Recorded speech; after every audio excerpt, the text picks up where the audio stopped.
Terrorism is a form of asymmetrical warfare where the goal is not necessarily to capture land or property, but to instill in the hearts of your victims fear. That is the one objective of terrorism.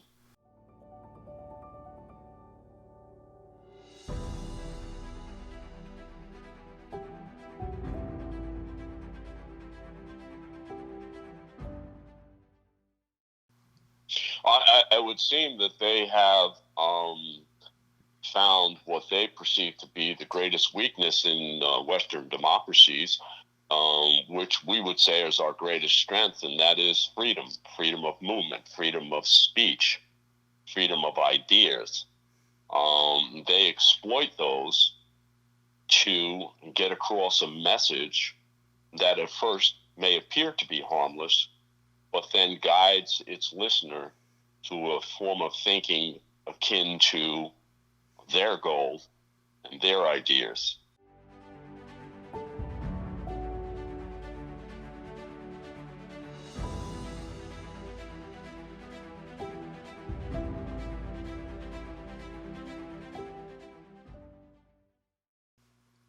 Well, my advice would be twofold. One is that governments, particularly democracies, can use tools to combat the acts of terrorism before they occur, by infiltrating groups and by using technology to capture or to monitor communications.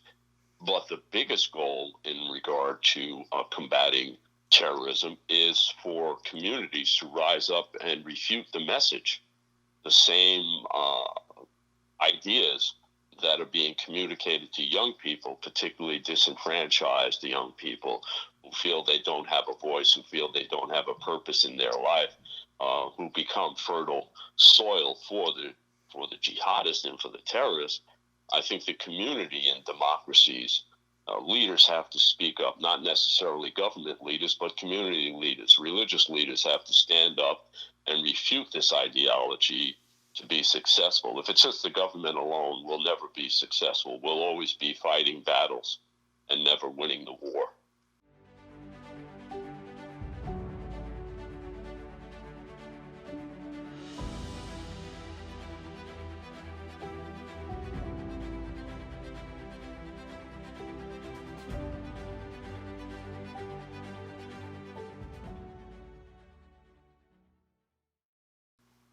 Well, that's a fine line. We talk about the explosion of social media within the last 20 years. Again, the organizations you just named, Twitter, Facebook, Instagram, YouTube, we go on and on and on. Now, the terrorists have been out in the forefront capturing those type of media platforms and using them. Now, first of all, those are not government platforms. Those are secular. Those are companies.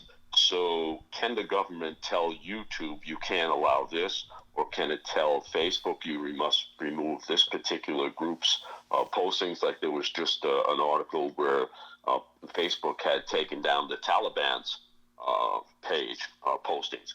So that's something where the government can encourage those individuals to do that. But I don't know that they can specifically force them. They would have to monitor it, because there's a fine line between telling someone that fire is harmful as opposed to inciting someone to yell fire in the theater and cause panic. So there would have to be monitoring of social media by experts, counterterrorism experts. And again, we get into privacy issues. It's a fine line, and it's a difficult thing. But again, the communities, I think, also have to participate in this.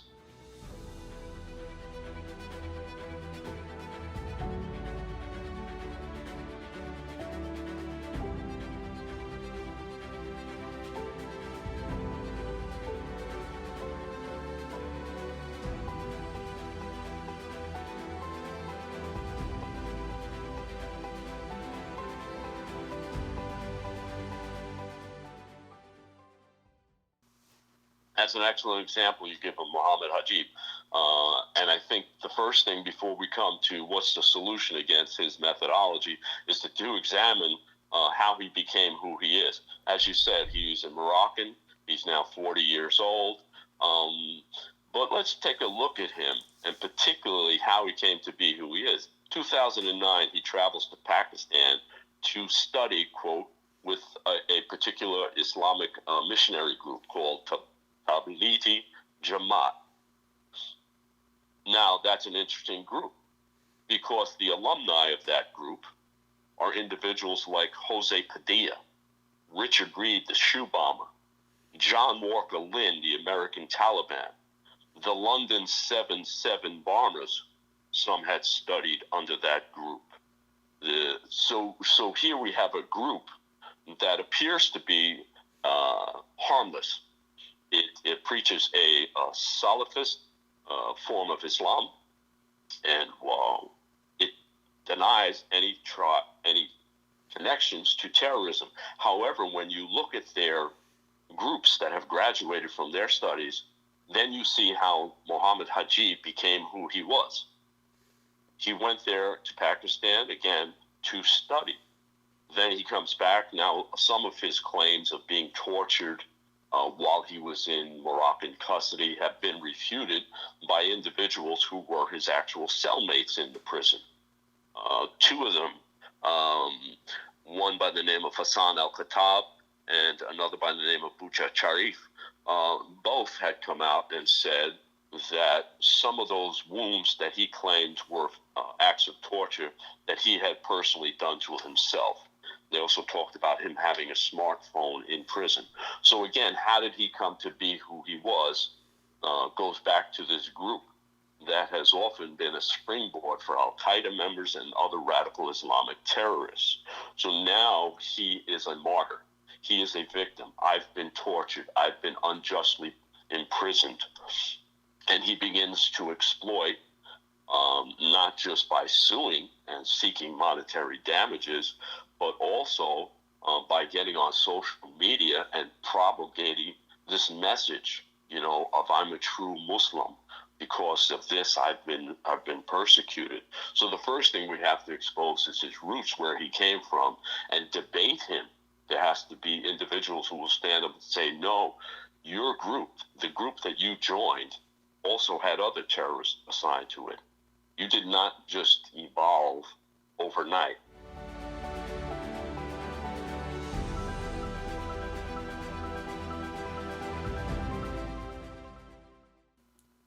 Well, my first reaction would be to examine his visa, because as we know, one of the reasons he was arrested in Pakistan was for a visa issue.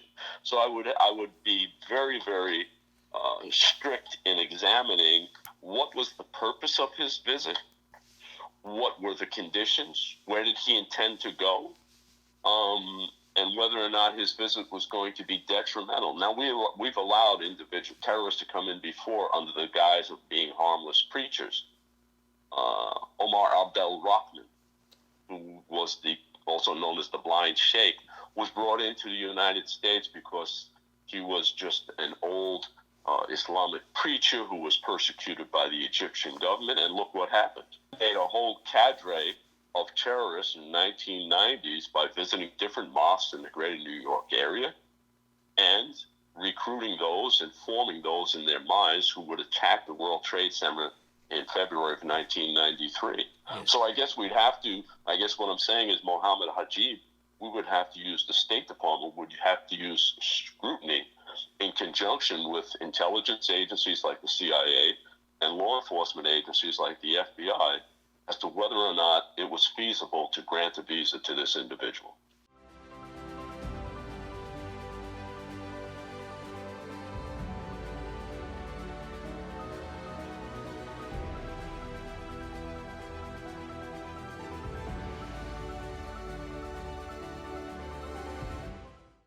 Well, I think one of the first things you have to do is you have to vigorously debate what they're promulgating. You talk about how not just the group that Muhammad Hajib was in, but also I can go further to tell you about, we talked about Dar al-Hijra, the mosque in Virginia. Well, not far from there is the Cordova Institute, and out of that grew the Graduate Institute of Islamic Social Sciences, GIISS, which was founded by a Saudi who was a strict Salafist and Wahhabi, and how it became the place where Muslim clergy within the United States were certified. Many of the Muslim clergy in the United States had not had any formal teaching or background. Many of them came out of prison. They were individuals who were criminals, converted to Islam while they were incarcerated in prison, came out and became religious leaders. Now, one of the groups that formed out of that was called the Dar es Salaam movement. And the head of that movement is an individual by the name of Jalil Al-Amin. Jalil Al-Amin is currently in a Supermax prison in Colorado for the murder of a U.S. police officer. Again, he rose from being a convict in Attica prison, which, by the way, is celebrating the 50th anniversary of the riot in 1971, and his former name was H. Rap Brown. And he went into prison, converted to a Salafist form of Islam because of clergy who had come from the Graduate Institute of Islamic Social Sciences, and he rose up to become the leader of this radical Islamic group, the Dar es Salaam movement, that has promulgated terrorism in the United States.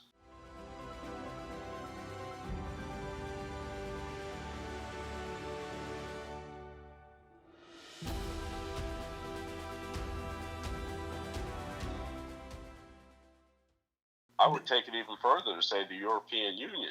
The European Union has been plagued more with Islamic terrorist recruitment and acts than the United States has, particularly because of the fact that movement within the European Union seems to be freer now since its formation. For instance, an individual can come in as an immigrant to Italy, is gained some sort of refugee status, and now can move about through the European Union.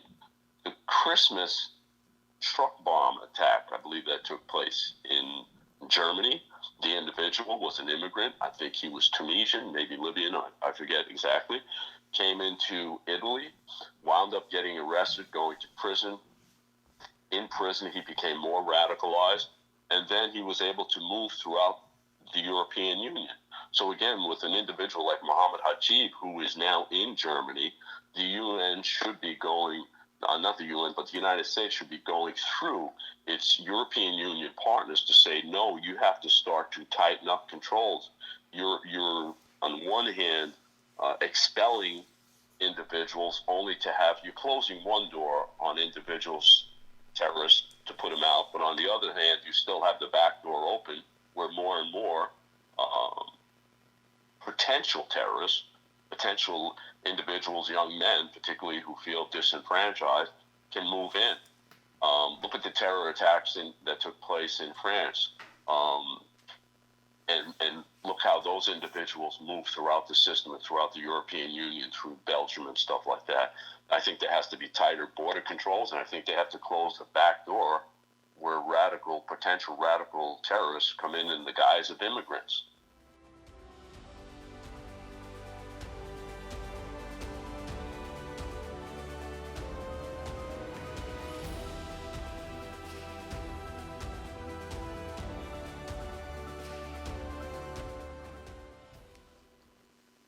What did we achieve in Afghanistan?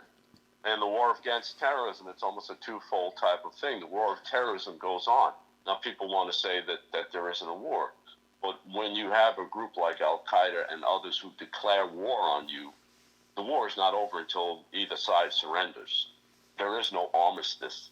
Afghanistan, we fought for 20 years to try to change a country's culture, if you will. Where we should have just held to our original goal, which was to root out Al-Qaeda and other Islamic terror groups that were hiding in Afghanistan. We didn't do that. Now we have Afghanistan under the rule of the Taliban, and we're trying to treat them as if they're some sort of bona fide political organization that can run a country. They can't. They're terrorists. They will again export. They will become havens unless we have the resolve, the fortitude, the innovation to meet the terrorists as they change. We must change. As the battlefield changes, we have to change to it. Not all wars are fought on the battlefield. Some are fought in the minds of young men and women who hear messages that need to be refuted. The government can only do so much, but there has to be a fight to gain the hearts and the minds of the most susceptible. And that, I think, is the lesson we learned in Afghanistan. You can't just give people money. You have to have a message